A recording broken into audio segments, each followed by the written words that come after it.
What do you think of when you think of Denmark?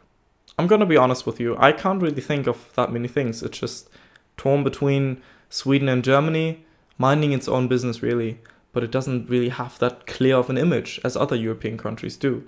Sweden being a very rich country with oil resources and a big welfare state, Germany, the industrial powerhouse of Europe, known for technology, cars, medicine, amongst many other things. France, the country of laissez-faire, food, wine, fantastic music, amongst other things. And of course, the list goes on and on. These stereotypes, all of these countries have them. Italy, Spain, Poland, Portugal. You always have a relatively clear image when you think of these countries, but Denmark doesn't. Denmark, however, has one area where they truly kick ass, and that is esports. Not just League of Legends, but also CSGO, FIFA, amongst many others. So, right now, there are more Danes playing in the ULCS than there are players of any other nationality. There are more Danes than there are South Koreans, more Danes than there are Germans, Frenchmen, Spaniards, all of them. There are 7 Danyards, and there are also 7 Danes in the ULCS, and there also are 4 Danes playing in the NALCS. And I'm wondering, if you were to make a Danish super team and let them play in the ULCS, how far could they go? Could they even go to Worlds and get a decent placement? I think the answer to that is yes.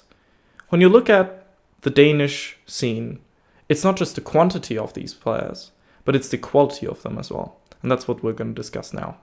Now, for top lane, the easy pick is, of course, Wonder, also formerly known as Wonderwear, former Splice top laner, now G2 top laner. I think this will be the season in which Wonder will be proving himself of sorts, because he has fantastic teammates with him. He gets to play with the likes of Jankos, Perks, Shannon, and Wadid, and I think it will be on to him to really show that he is one of the better top laners. I think in the past, Wonder was consistently good and had some bad games at times against the likes of Odoamne or Vizichachi, but he was relatively consistent, relatively middle of the pack of the EULCS. That said, he would definitely make the Danish squad due to a lack of alternatives, quite frankly. The same goes for the support, Yezus. Yezus would be definitely the support of the team because there aren't really no other Danish supports. There seems to be a theme of Danes preferring to play mid lane or jungle, which we'll get to in a second, of course. But Yezus is a very knowledgeable player, played for Fnatic last season, of course, now is in a streaming/analytical position potentially in the future for the team. Very knowledgeable, has worked as an analyst for IMT as well, for example, and has played multiple roles throughout his competitive campaign as a player. So I definitely think he's still a good support. The only reason why he's not playing on any EULCS team right now is simply because Fnatic made the deliberate decision of picking up Helisang. I definitely think he could play for a top-tier team. Quite frankly, he apparently couldn't get any proper offers. He himself said that he would only like to play with a team that could challenge for the title, that could challenge for going to Worlds. And I definitely could see Yezus fitting in such a team. He's definitely a quality player still, and I would love to see him back as a player. That said, again, no alternative, so no real debate here. The ADC position has a first little debate, with both Kobbe and Sven being 2 Danish ADCs. Then again, it's hard to make the decision towards Kobbe. That said, Kobbe also has been a consistent ADC, much like most of the Splice players have. He has had metas and games and matches where he was really, really strong. I always felt like Kobbe was very good in terms of positioning, rarely getting called out, good in team fights, but in lane, rather okay-ish. And I'm still excited to see him continue to play for Splice now. With the new Splice team being one of the EULCS super teams we've seen so far. Very excited to see him.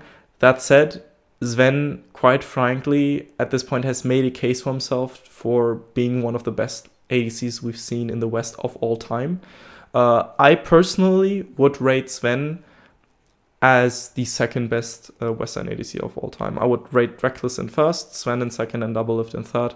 I think Not to want to get too much into this debate, but Double has had domestic success, whereas Sven has also been to the World Semifinals together with Mithy at Origin.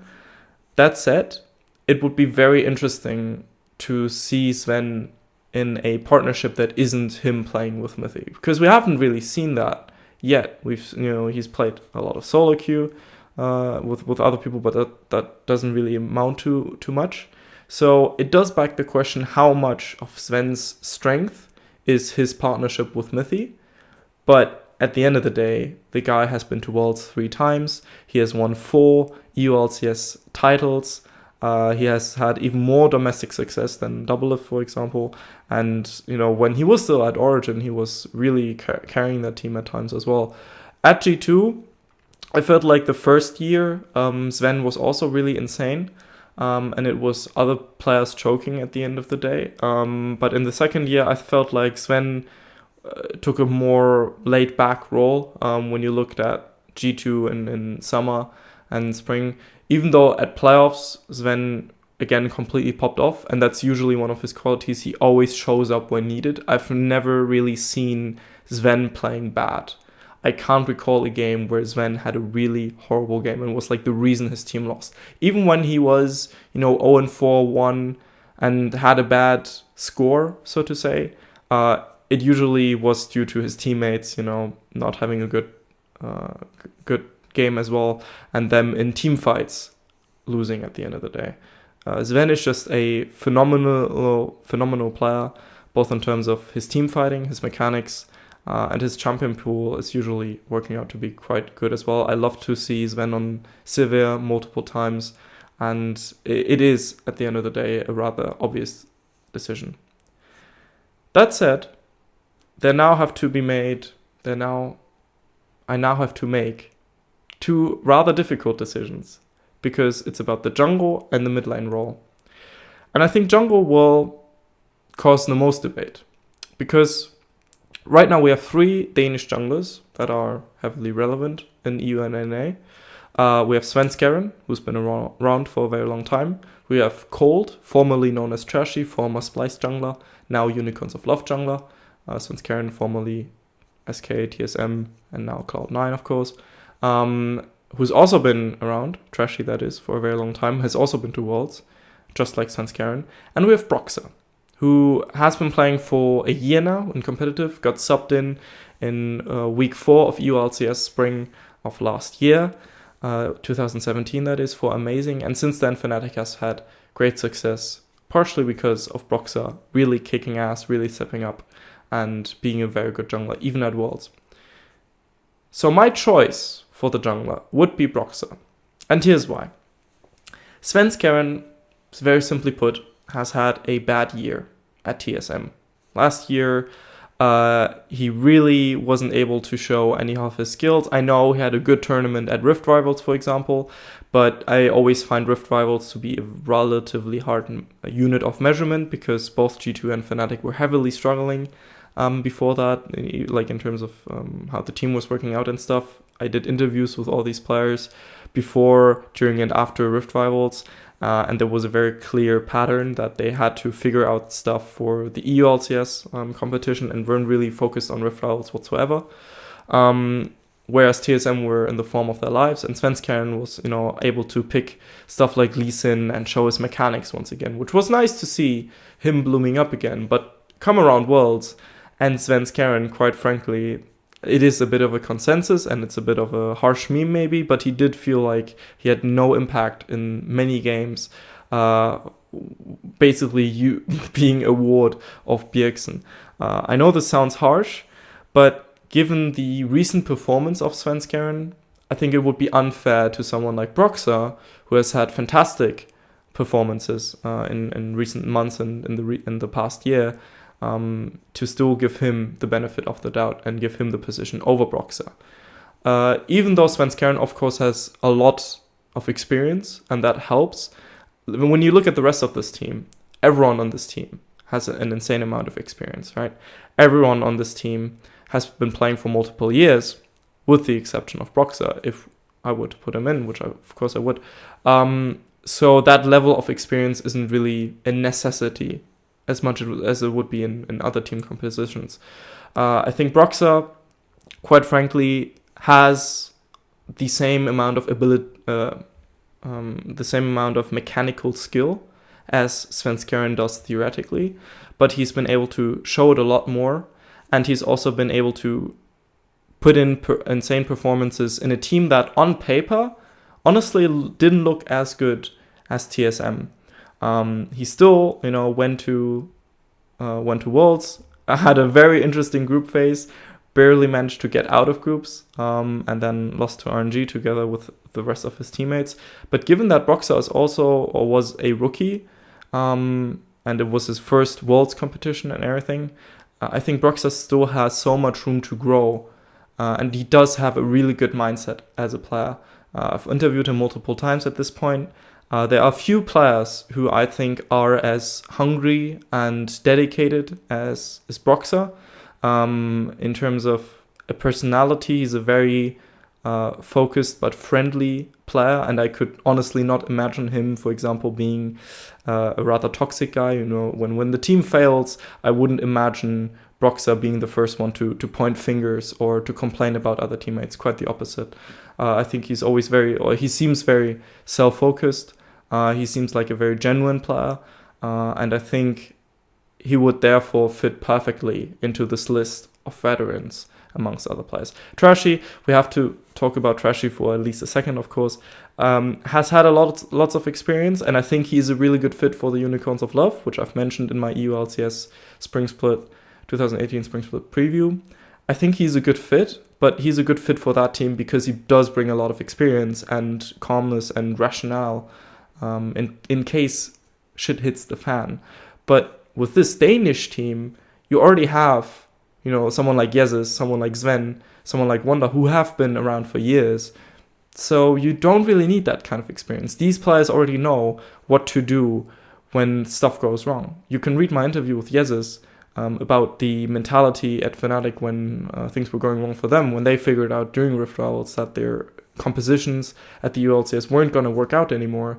And what happened, with the team in Spring Split, back when Fnatic almost lost out on playoffs to Brockhat. It took them the very last final game of the regular split to reach playoffs. If Brockhat would have won that match, Fnatic wouldn't have been in playoffs. And to see that kind of mentality shift in the team and how Yezus was able to reflect on it and able to say, okay, we need these things to happen within the team, shows that this role is already filled in theory. And Trashy is simply not as good of a mechanical player, of a playmaker as Svenskeren and Broxer are. He brings a lot of experience, brings a lot of knowledge, but in this team, it's really not that needed. Finally, we have the decision for mid lane. And you have to keep in mind, Denmark has some fantastic mid laners, Even if we go from the bottom to what is my top, essentially, you have Caps, you have Froggen, who's a very good player, but he's a bit unflexible at times, you feel like. You have Jensen and you have Bjergsen.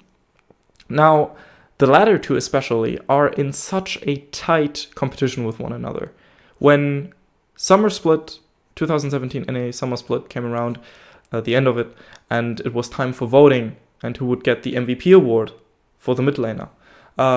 Lots of discussion happened because many people thought, okay, this is going to be the split.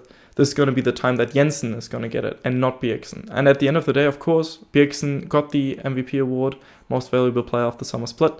And a lot of people were outraged because they felt like, okay, well, Jensen was solely carrying his team at times.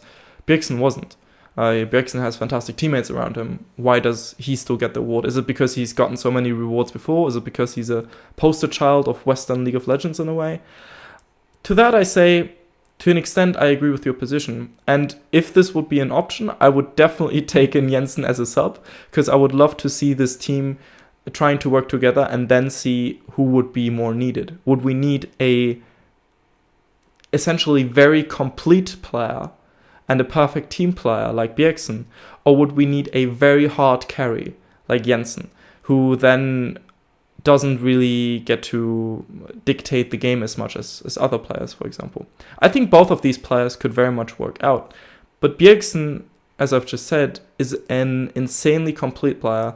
And every player I've interviewed that has worked with Bjergsen, or any staff member that I've interviewed that has worked with Bjergsen, has said, he has the most insane work ethic I've seen from a Western player. He grinds out solo queue like no other. He grinds out scrims like no other. He takes everything super seriously, and he takes self-improvement super seriously. And despite TSM failing once again at Worlds 2017, if you look at previous years, honestly, TSM's teams, with the exception of Bjergsen, weren't really that good. He had to play with the likes of Dyrus, with the likes of Santorin, with the likes of Wild Turtle, Lustboy. All of these players are good. By no means any disrespect to them, but are they going to be Worlds material? I don't think any of them have shown that. Dyrus maybe in his very early stage, okay, I can see that argument. Lustboy at one point as well, sure. But Wild Turtle is not Worlds material in my opinion. I think he's a good player. I think he's a consistent player. I think he's one of the better ADCs NA has produced. But is he Worlds material? I doubt that. Same for Santorin, So when you look at that, and when you look at the teammates that Bjergsen had to play over the years, I think it's still very impressive that, TSM even got that far and has gotten so many titles. And Bjergsen deserves tons of credit for that. So for that reason, I would put Bjergsen above Jensen in this specific team. Simply because he's just... he has the work ethic of a Korean, according to many. He is a very complete playmaker and team player. And I could definitely see him work with any team, essentially. Jensen, I don't know whether Jensen would work with someone like Sven, for example, because they both can be very demanding of resources at times. Would that work out? He would be probably very demanding of Broxah, helping him out in mid lane quite a few times. Maybe, Wonder needs some help in there. But maybe Sven demands more ganks. We can't quite see what this team composition would look like. And Bjergsen is always a safe bet, essentially. You always know that Bjergsen is going to perform. You always know that, okay, a new champion comes around that is now the new mid lane meta champion. Bjergsen is going to train him and perfect him to the best of his abilities. Jensen kind of really likes to carry. So when someone like Galio mid comes around, that's maybe a time where Jensen isn't the best choice for mid lane. So that's why Bjergsen would be the perfect fit for this team. So we have Wonder, Broxah, Bjergsen, Sven, and Jesus. And to answer the question at the start, would they be able to succeed in the ULCS? Definitely. Most definitely. Would they be able to go to Worlds? I think so as well. I think they would be a top 3 team in the ULCS right now, minimum. If you just look at them on paper. I think that the sheer amount of quality and experience from 4 of these players is very helpful. And then you have someone like Broxah who still has so much room for improvement. It's actually insane. So, to finalize things, what did you think of my picks? Do you agree, disagree? Do you think that Svenskeren deserves it over Broxah? Do you think that Jensen deserves it over Bjergsen? Maybe even Froggen, Whatever you think, please let me know in the comments, either under the YouTube video or the Reddit thread or on Twitter. Feel free to let me know and tell me why I'm wrong, of course. And in case you did like this video, please let me know as well, because I'm considering doing this on multiple nationalities. I've done this before when I did a magazine edition of the Shot Caller where I looked at a potential League of Legends World Cup, in which, of course, Denmark placed really highly because of the sheer amount of quality if you look at these players. But I would also do it, about other European countries. I would do it about the United States, Germany, France, Spain, Poland and Turkey would be really interesting to look at. I've already done that, of course, but making a video about it would be really interesting. Let me know what you think. Brazil is a good country to look at. China, South Korea would be the most debatable one. Let me know whether you like to see more of this, and I'll happily do them if you like them. Thank you very much for your time. This was Darius from the Shot Caller. Have a good day, good night, whatever. See you then.